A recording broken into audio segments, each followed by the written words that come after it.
will find us at last in the heavenly peace.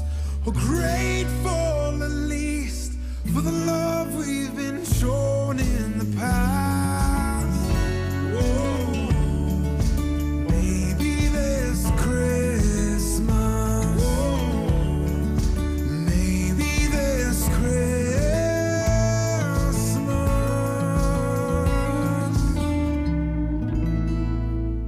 This is the Markets Farm Morning Show, broadcast number 187 for Friday, December 14th. I'm Phil Franz-Warkentin. ICE futures canola contracts were weaker Friday morning in choppy activity.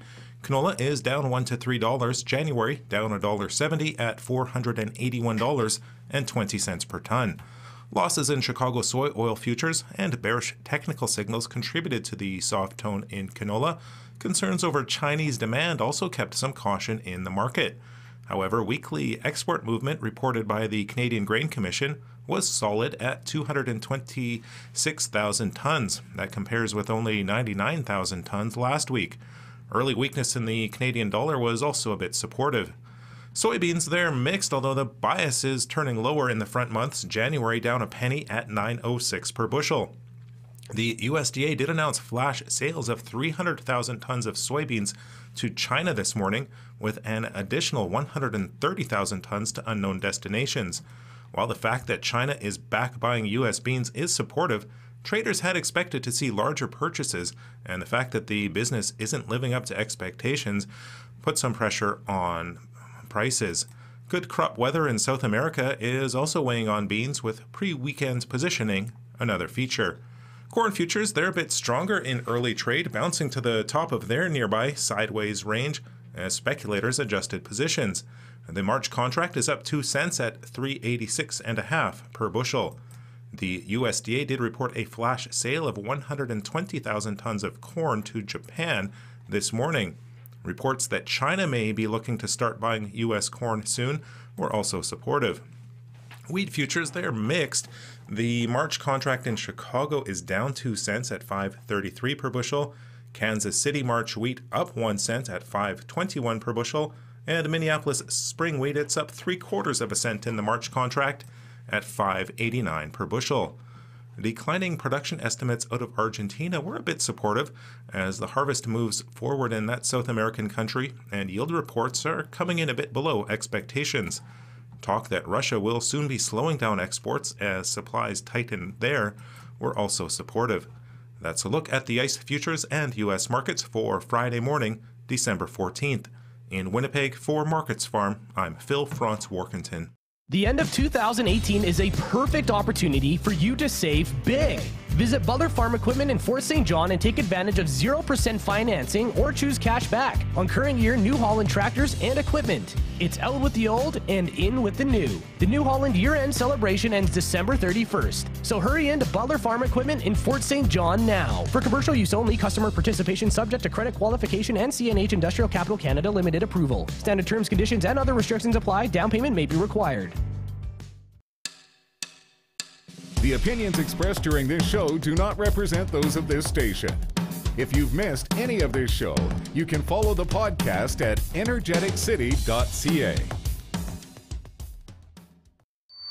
Now, an in-depth look at the news and information shaping our community. This is Trev Talks with your host, Trevor Boland. Good morning. Welcome to another episode of Trev Talks. We are here on what is a very snowy Friday, but that's perfect because we don't have that many days left till Christmas. So this will certainly get people in the mood and the spirit.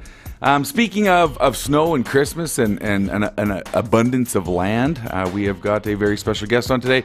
We have the South Peace MLA, Mike Bernier. Mike, can you hear me okay? I absolutely can. Good morning. Good morning. Are you guys kind of under the same snowfall we are right now? Yeah, we are, and it's always interesting up here. We've had such an amazing December. Very little snow. The weather up until yesterday has been pretty dang nice, and so to wake up this morning and have to grab the shovel and get a bit of exercise didn't really actually hurt my feelings much. That's probably not a bad thing, right? It's nice to get out there and actually stretch. So you just got home recently. You guys are now on what would be the Christmas break, I'm assuming? Yeah, we call it, well, more importantly, it's our constituency time, because when we're in session in Victoria and out of the region, both myself and Dan Davies in the North Piece. You know, we still have to try to stay in touch and look at what we're doing as representatives for the Peace region, the issues on the ground. But of course, our jobs as MLAs when the House is sitting means we're there. So to be finished in Victoria, out of session right now, which was probably a talk for another day, how crazy it was the last couple of months down there, everything that went on. But it's good to be back in the region because there's a lot of issues going on that we need to be boots on the ground, so to speak, to work on. Agreed. And I mean, one of those issues that has kind of gone. I mean, we've seen a lot of the posts on Facebook, but of course we haven't heard very much from the actual provincial government, the governing body themselves. Is the caribou issue that's happening right now? Well, and Trevor, I think that's the main frustration that I'm hearing from people is that we have not heard much from the provincial government. Now, just to give people a bit of background, because there's a lot of talk on this issue, but the federal government has mandated that the provincial governments, whenever there's a species at risk, put policies in place to try to protect that species. Now, in the case that we have up in this region, in British Columbia, right along the Rocky Mountain corridor, basically, is our caribou. And so they've been looking at, and this has been going on for quite a few years, ways to protect, enhance, and grow our caribou population. Over the last couple of years, even when I was in cabinet, one of the ways we did that was to look at, some people would call it controversial. People look up here as maybe a necessity, but we looked at things like wolf calls and predator management. We looked at penning and breeding programs, those combination working with some of the local First Nations for that, which we saw a lot of success. We also looked at programs and policies working with our industry partners up in the region. How do we make better policies around environmental protection to help the caribou, whether it's certain times of season for logging or maybe change how we're doing seismic programs. There was lots of different things we did. The new government, though, has come out with what seems to be, and I say that because they're not telling anybody, a whole different approach of basically looking at shutting down the backcountry to activity. And right now we're unsure, and people are very concerned, what that means because, again, it gets to the point because there has not been much said. We just don't know.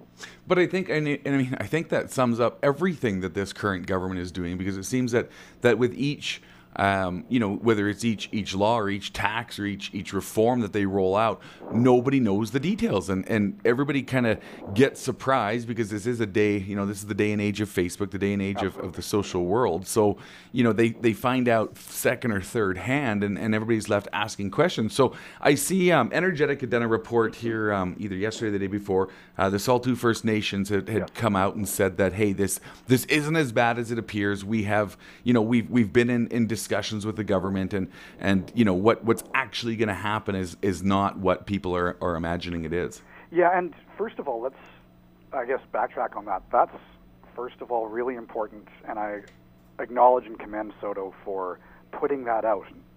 Now, I was in Chetwynd last week for a town hall meeting. It was obviously a huge issue. It was a packed room, and I believe that Soto and West Moberly are feeling a little bit of pressure because of the rumors that are out there.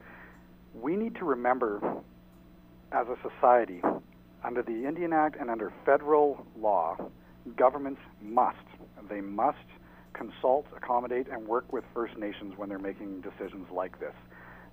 Most people know that, they understand that, and we need to respect that process. It's law. What people are saying to me, though, is that's fine, and we respect the fact that our local First Nations in the region need to be at the table when discussions like this are taking place.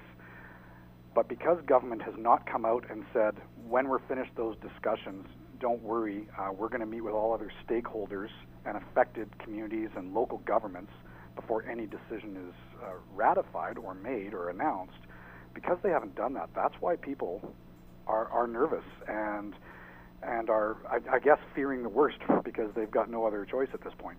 Agreed, and I think you make a very valid point. And going back to the meeting with the regional district, that the province wanted to have in a closed meeting. And I mean, years ago, when you were the mayor of Dawson Creek, you were a director on the regional district, and you understand more than most that process. And I was, a director at that same time that you were. And, That's right. and we understand the need for those closed meetings. And what I thought was beautiful was the regional district directors and chair coming back saying, listen, this does not merit a closed meeting. This should be a public meeting. This should be something that the media has immediate access to, and people that are affected as stakeholders have immediate access to. And I really commend the regional district for doing that.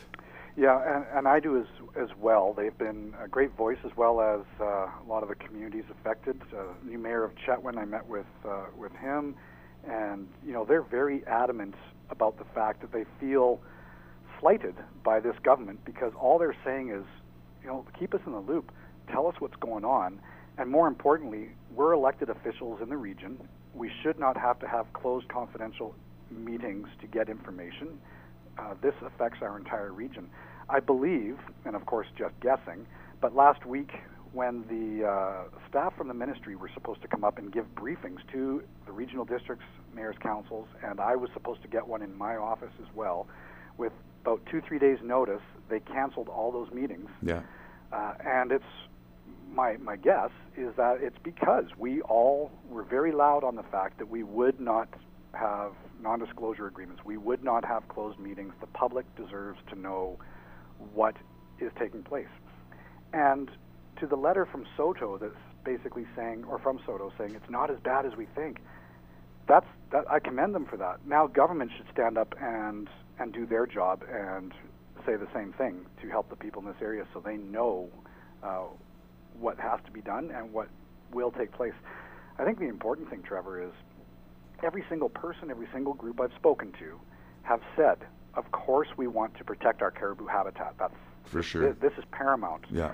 Whether it's our backcountry users, our hunters, the big issue that I feel here is we're dealing with people who are not from this region. Yeah. We're dealing with pressures from Vancouver and from Victoria of people who think what's going on in the backcountry is detrimental, not realizing how much we respect the backcountry, the ability to use it, and the wildlife that's there. It's our way of life. That's why we choose to live in rural BC. Yeah, no, I agree. And it's funny because you mentioned that about it, people down south and kind of deciding what's going to be happening in our backcountry. And I remember years ago, and I don't know if it was 5 or 6 years ago, and Rich Peterson at the time, who of course is now no longer with us, he had supported and sponsored a wolf call, which went in lines with this. It was part of it was to help with caribou and to help with some of these other animals, and the backlash. I mean, we literally it went. It mostly came from down in the south. It came down from in the States. There was photographers worldwide that were taking pictures of these little wolf pups. I know. And it was, at one point in time, we actually had to cancel his phone, cancel his email, because we were logging upwards of 300 to 400 messages a day from people not even close to our region that felt that they were affected by this. Well, and I think the main point with that, too, is the pressure is coming from outside the region almost completely, because most people that live here understand the impacts and the predation, the predators that we have here and the impact they have. And the big decisions need to be made based on science. It's no different than this government just 6 months, a year ago, when they came out and announced that there would be zero grizzly bear hunting in the province of British Columbia. Yeah. That was not based on any scientific data at all. It was complete emotion, and it was driven by the environmental movement. It had nothing to do with what's good for our backcountry, what's good for our businesses, what's good for the animals themselves, and what's rational for harvesting, for hunting. This is, I think, the main issue that I have with what's going on right now is there is no rational thought or scientific approach to the decisions that are being made. You've got movements like the Y2Y, the Yellowstone to Yukon movement, who want to see the backcountry closed down. And I've seen that map, and I mean, I think too with what people are seeing on Facebook is there's about 13 renditions of these maps that are floating around, and the Y to Y is the one I've seen the most recently, where it literally includes I would venture to guess probably 65% of the province. The square boxes they had designed going right from border to border. And that is the ultimate goal, is what I feel that they're working towards with this. Well, absolutely. And when you follow the money on a lot of these different groups, environmental movements that are actually coming from outside of British Columbia are funded a lot of times by groups out of the United States. And you start to see the fact that a lot of these groups are being funded by large international companies that are part of the energy sector. And so you have to start thinking, okay, are they trying to shut down ours so they become more profitable in their areas? Well, it's funny because Bob and I spoke about that very, very similar thing, so it's great hearing you say it as well. Yeah. Well, and it's a huge concern, and we're starting to see a lot of that. When you see the amount of people trying to shut down the Trans Mountain Pipeline, there's no rational movement there locally. It's all seems to be foreign money or United States money. But one of the biggest concerns, again, that I think that I have as the local MLA is the fact that I'm on the ground, I'm listening to the people, the concerns, the businesses. Dan Davies is doing the exact same thing, and we represent the area, and we're trying to get those opinions, voices, and concerns to the table. The government has even refused to meet with us. Dan and I are part of what's called the Rural Caucus. Yes. We have had numerous meetings scheduled with the minister for him to brief us on this, and 2 days' notice, boom, they get canceled. I see the minister in the hallway every day, and I go up to him and say, what the heck's going on? We need to have this meeting. We need to try to alleviate some of these concerns. Yep, we'll have a meeting next week, and then it gets canceled again. So this is the dilemma we're in as well. Now, do you feel, though, because, the cancellation of these meetings, and him even canceling with the regional district, and in the north where it actually affects people, does he not know? Does he not know the Pandora's box that they've opened up? Because one of them was sitting around and heard from maybe a donor or maybe, a funder that this was such a great idea. They ran with it so fast without doing any pretense or any work on it, as we've seen the NDP do since they've I hate using the term won, but since they've assumed power. Yeah, thanks, because they didn't win. Right? So, we quote assumed power. And that seems to be, kind of their process they'll grab something, they'll run with it, they'll realize that they didn't do the research behind it, they didn't do anything behind it, and we're left with these horrible decisions. Well, and it's completely a different kind of governing philosophy. Of course, being more on up here, obviously we're being more conservative. We actually would rather government get out of the way and have more local decision making, not Big Brother telling us what to do. The NDP are in a total different mindset where they think they know better. And this is all I'm challenging them, is if you think you know better than the people in the region, then come here, have a meeting, tell us what you're thinking, and prove to us that you know better than us. Now, that's why I think they keep canceling the meetings. But whether it's this issue, the different taxes, the employer's health tax, the speculation tax, all these decisions are made basically by cabinet and announced without any thought put into the ramifications that are going to take place on the ground, and with no justification for the decision. Yeah, it's absolutely crazy. We're going to go to a quick commercial break here because we need to do that. We are live on air and on Facebook. So, Mike, stay with us. We will be back. Let's catch up on some of the more craziness that's happening and what we can look for in the future here. Sounds good.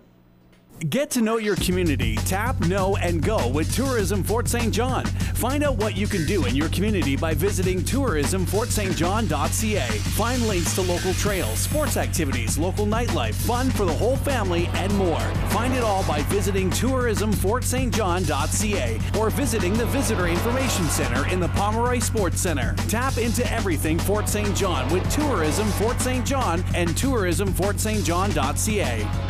Enjoy the sights of Christmas this year with new eyewear from Merwin Optical. Enjoy 2-for-1 savings, and you can buy any pair of glasses at regular price and receive second frame and lenses free. Specialty lenses do have additional charges. It's a perfect time to get prescription sunglasses, computer glasses, or just a new look for yourself or a friend. All ready-to-wear sunglasses are 20% off and gift certificates are available. Merwin offers direct billing for insurance as well as sight testing for adults 19 to 64. Hurry in! Merwin's 2-for-1 Christmas sale ends December 21st. Like us on Facebook and Instagram. Christmas is a great time to get together with family and friends. If your loved ones have been drinking this holiday season, don't let them drive home. Have them stay over. Get a cab, have a designated driver. Do whatever it takes to get them home safely. This Christmas wish is from Hamry's Funeral Chapel and Crematorium.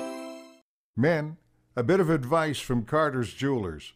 Don't just speak love, show love. And we have so many ways that you can show and tell.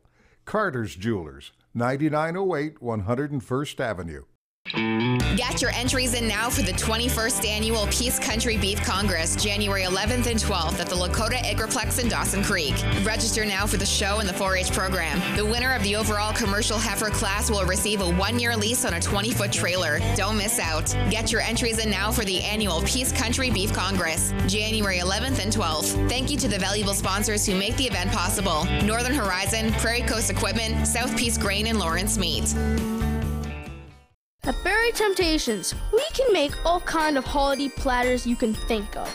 When I say we, I mean my mom. She can make fruit and veggie platters, meat and cheese platters, seafood platters, and even sandwich platters. My personal favorite, pastry platters, including my mom's famous cinnamon buns. Merry Christmas from all of us at Berry Temptations. Berry Temptations on 100th Ave across from Honda Fort St. John, and also at the Fort St. John Super Park. Call 250-793-8649. I don't know about you, Perry, but I'm tired of the same old karaoke nights. Hey, Leon, it's not the karaoke you're tired of, it's the scene. I do sing in the shower, but it's hard to hang out with friends and sing in there. That's why you should let LPDJ Karaoke take care of everything you need and make karaoke fun again. Whether it's for weddings, Christmas parties, shop parties, birthdays, or anything else, we'll make it a fun party. And did I mention we have a bubble machine, lights, and a fog machine? So I guess that's a no-go and singing in the shower party then? Call LPDJ at 250-263-1570 and make your party fun again. Watch this show live on Facebook or download the podcast at Energeticcity.ca. This is Trev Talks with Trevor Bolin. Welcome back. If you missed the first little bit of the show, we are chatting with our the South Peace MLA, Mike Bernier. We've been talking caribou backcountry and, of course, broken NDP promises. And speaking of that, Mike, we were talking a little bit off show. So a couple days ago, the NDP rolled out that they were going to make dental coverage mandatory in the province of British Columbia.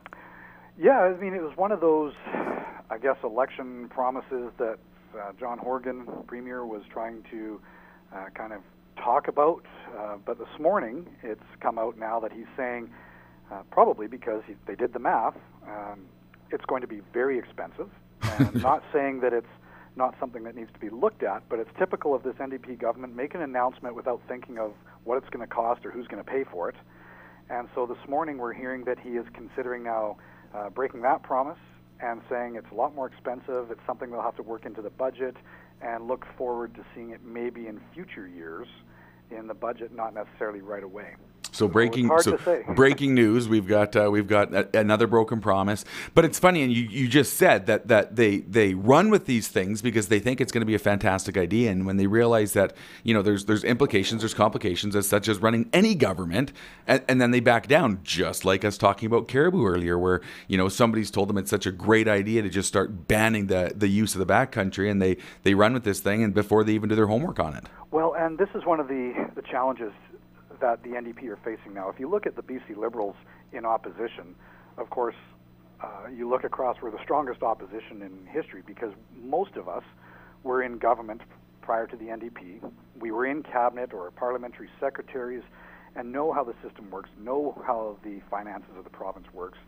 And so what you said is exactly right. They come out and make these announcements without thinking it through. So, for instance, you look at, an election promise of getting rid of the tolls on the Port Mann Bridge. On surface, that sounds great. Well, the reason why we didn't do that was that $2.5 billion would have to be rolled back into into taxpayer-supported debt. What does that mean? Taxes go up and less work can happen in the province. And now all of BC taxpayers are paying for that bridge. Yeah, I love paying for a bridge that I will never ever drive across. Yeah. Well, this is one of the challenges again that I have, and even quickly back to the caribou issue. You've got Vancouver, Victoria people trying to tell us what's right.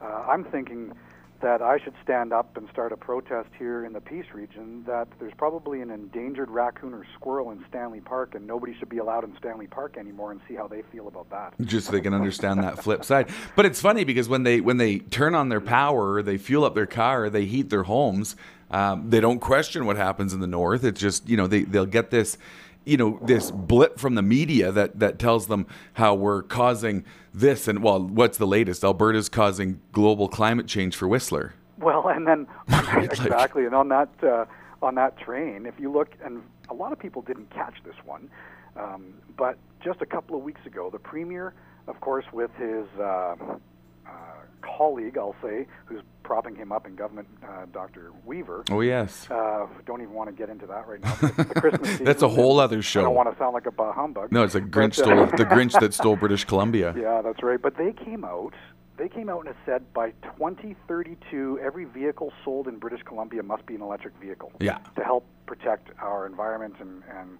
our part of the carbon plan. Now, I don't know about you, Trevor. I'm looking out the window right now. I don't see a lot of people jumping up and down saying that that's a practical or rational announcement. A lot of people want to go that way. That makes sense sometimes financially. But to just come out again and make an announcement that there's no common sense approach on how we will achieve it, but it's just pandering, I would say, to people in the Lower Mainland.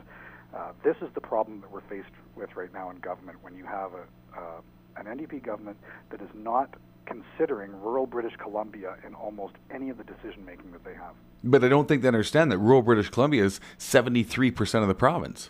Well, yes, exactly. Now, 73% of the province, but 90% of the population is south of Hope. Yeah, 73% of the province with a 1% vote, right? Well, exactly. Unfortunately. And they're kind of a transition into the whole reason why myself and Dan were so worried about this recent referendum on proportional representation, because they did not put in regional thresholds. So you could have 90% of the population now voting on what should happen in rural British Columbia. So, which is what's going to take place. And speaking of that, so the extended deadline was what, December 7th that they were accepting up to. We had heard that there was about a 34% voter turnout. Is there any updates on that? Have we haven't heard anything locally, but I imagine you have. Yeah, and I tried to update every day if I could what was happening in that on my Facebook page and stuff, because that seems to be a good way to get a lot of information out there. But provincially, we ended up at just over 40% of the eligible voters took the time to cast a ballot. So 40%, which to me, of course, is still a very low turnout. What was the voter turnout in the provincial election? Was it around that number? Yeah, it was just a little more. It was about, if I remember, it was around 50%. Of course, we in the Peace region have to look in the mirror because our voter turnout is usually not that good. Yeah. Unfortunately, we ended up in the mid-30s percentage for both northern and southern. North and south, we were pretty close, within about a percentage point of each other in this region for our turnout for the referendum. Wow. But what Elections BC has said is the deadline has come and gone. Yeah. They are going to try to tabulate all that information now and have an announcement before next Friday, which I believe is the 21st. Oh, wow. Yes. If they're not able to get the information out by the 21st, they are going to wait because of the Christmas season, vacations, you name it, and they will not announce the results until the new year.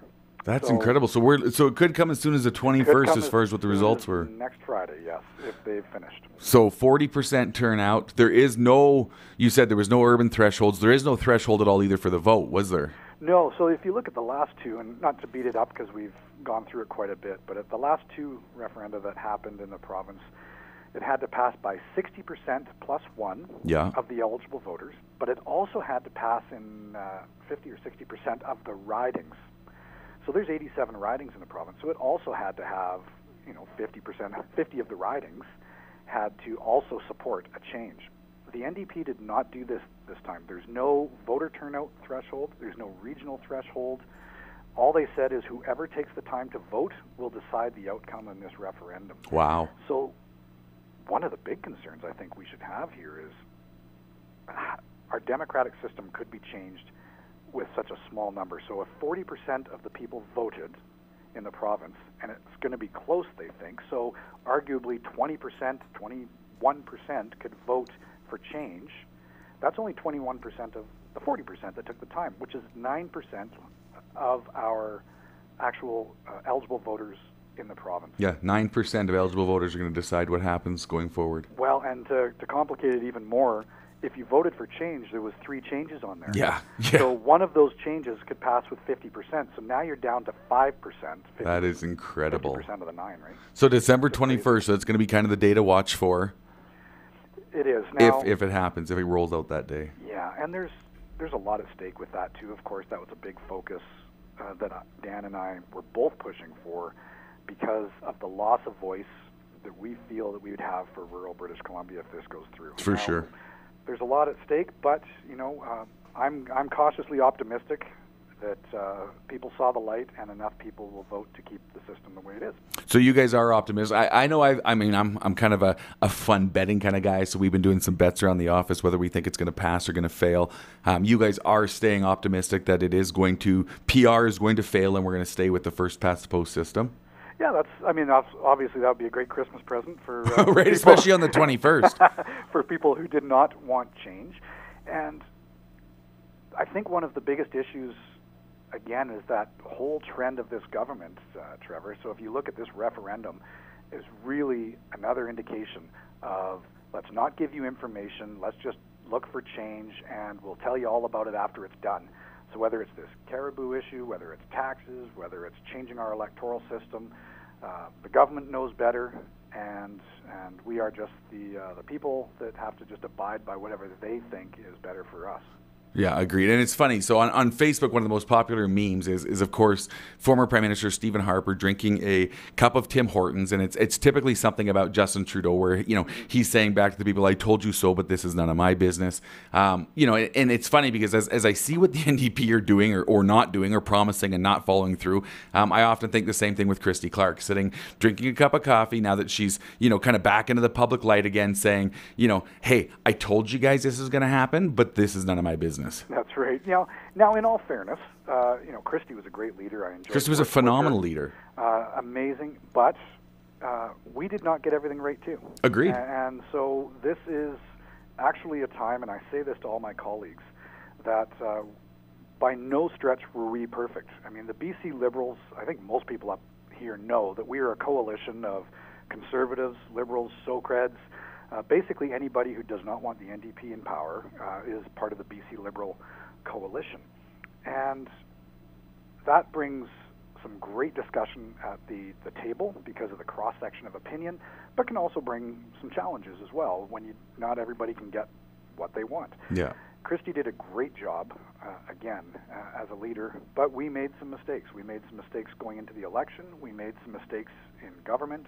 I think it would be similar to what happened in Alberta almost 4 years ago. Yeah, where almost 4. They're coming up for an election. Right. But when you've been in power for a while, you start, and this is why they say politicians have expiry dates. You start to think that you know what has to be done, and you start tuning out the people who you should be listening to, which is the voters. I agree 100%. That it's a strong politician that says that. I've quoted that many times about politicians have an expiry date. I think that's huge that and feel that, being a politician for as long as you have and willing to always adapt and listen to what needs to happen for the people. Well, you have to, otherwise you're not in it for the right reasons. And one of the big positives that I have is my family and my spouse, because Valerie is always my sounding board, and she's always the one that reminds me that she supports me in politics for trying to do the right thing for the people and for the region, and as soon as she sees me becoming a politician, she won't support me anymore.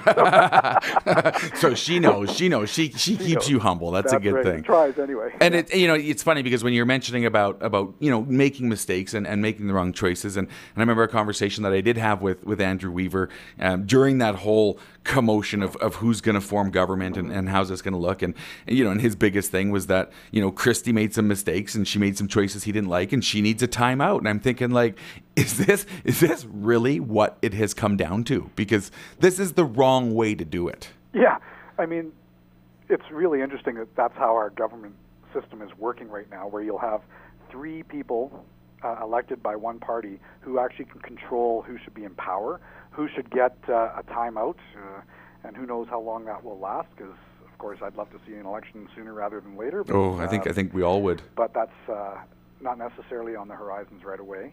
But, this is what happens in minority governments. We need to respect that. I'm not happy about it. But I also think that with the Greens and the NDP going into power like they have and running the province, it gives us, as our BC Liberal coalition, time to have that sober second look at what our mistakes were, what we need to do moving forward, so we can be better when we get back in government. Agreed. Good choice. And I think we see that federally as well, right? You come to an election, everybody says, I want change, we want change. It's like, we'll be that change, because, once there's a little bit of a timeout period, they usually come back stronger. They know the mistakes that have been made, and then it's time to change for the good. Yeah, it's interesting, though, when you look at change. I mean, the last election, I was knocking on doors all around the province. I was one of the people tasked to helping other MLAs get elected or re-elected. And knocking on the doors, you could sense that it was going to be a tough election, because people were saying to me, I want change. And I'd ask them and challenge them, what change do you want? Very few people could actually answer that question. No. It's that mindset of people have been around for a while, government's been in, I just want change. And like we see in Alberta, people wanted that change, and then the next day everybody woke up and said, whoa, I didn't think that was going to happen. No, but Alberta was that lesson of be careful what you ask for, because you just might get it.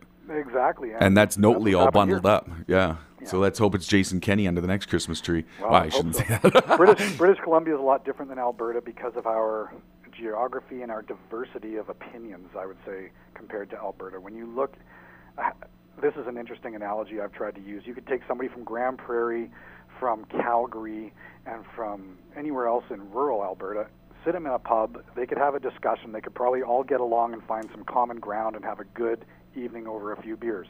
You take someone from Fort St. John, Dawson Creek, Victoria, and Point Grey, Vancouver, put them in a bar in downtown Vancouver, I can guarantee you they're probably not going to be enjoying a beer all night long with a lot in common. That's the difference we have here in BC. Sounds like it'd be a bar brawl. Well, and that's politically, though, Trevor, that's the challenge. When you're making decisions for the whole province, you need to get out and listen to the whole province. You can't just assume because you're in downtown urban British Columbia that that's the same opinions in rural BC.